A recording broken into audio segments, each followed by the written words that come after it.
রহমানের ফিরে আসার সেই অভূতপূর্ব দৃশ্য আমরা আপনাদেরকে দেখাচ্ছি। দর্শক, ফিরে আসছেন তারেক রহমান।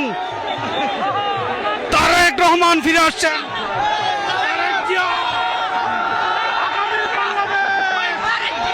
তারেক ভাই জিন্দাবাদ। তারেক রহমান ফিরে এসছেন। লক্ষ লক্ষ জনতা রাস্তার দুই পাশে দাঁড়িয়ে তাকে অভ্যর্থনা জানিয়েছেন, তাকে স্বাগত জানাচ্ছেন। দর্শক, আইন শৃঙ্খলা বাহিনীর সদস্যদেরকে আপনারা দেখতে পাচ্ছেন। হাজার হাজার আইন শৃঙ্খলা বাহিনীর সদস্যরা তার গাড়িকে ঘিরে রেখেছেন।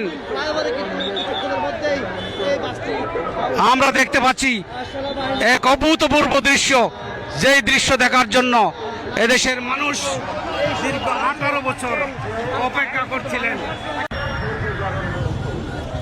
দর্শক, বিমানবন্দর থেকে আপনারা দেখতে পাচ্ছেন তারেক রহমানের ফিরে আসার সেই অভূতপূর্ব দৃশ্য। লক্ষ লক্ষ নেতাকর্মী তাদের প্রিয় নেতাকে বরণ করে নিচ্ছেন, তাদের প্রিয় নেতাকে বরণ করে নিয়েছেন। দর্শক, সেই দৃশ্য আপনারা দেখতে পাচ্ছেন।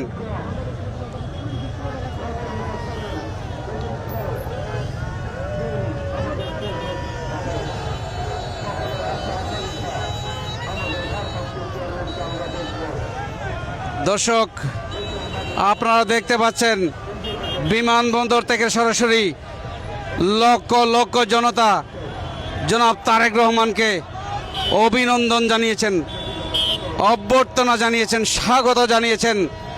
দীর্ঘ 18 বছর পর অনেক নিপীড়ন নির্যাতন সহ্য করে তিনি আজকে বাংলাদেশে এসেছেন। সেই ঐতিহাসিক স্বদেশ প্রত্যাবর্তন ঢাকার বিমানবন্দর সড়ক থেকে সরাসরি আপনাদেরকে সেই দৃশ্য দেখাচ্ছি। দর্শক, আপনারা দেখতে পাচ্ছেন ফিরে এসছেন তারেক রহমান। জেগে উঠেছে বাংলাদেশ, বাংলাদেশের লক্ষ লক্ষ মানুষ জেগে উঠেছে। ফিরে এসেছে বাংলাদেশ, ফিরে এসেছেন তারেক রহমান। অল্প কিছুক্ষণের মধ্যেই লক্ষ লক্ষ জনতার উদ্দেশ্যে তার মনের অনুভূতি ব্যক্ত করবেন। দর্শক, আপনারা দেখতে পাচ্ছেন যেদিকে চোখ যায় লোকে লোকারণ্য, সবার মাঝে কিন্তু আনন্দের উচ্ছ্বাস, সবার মধ্যে এক অন্যরকম অনুভূতি, এক অন্যরকম আনন্দ, এই যেন ঈদের আনন্দ। দর্শক, আপনারা দেখতে পাচ্ছেন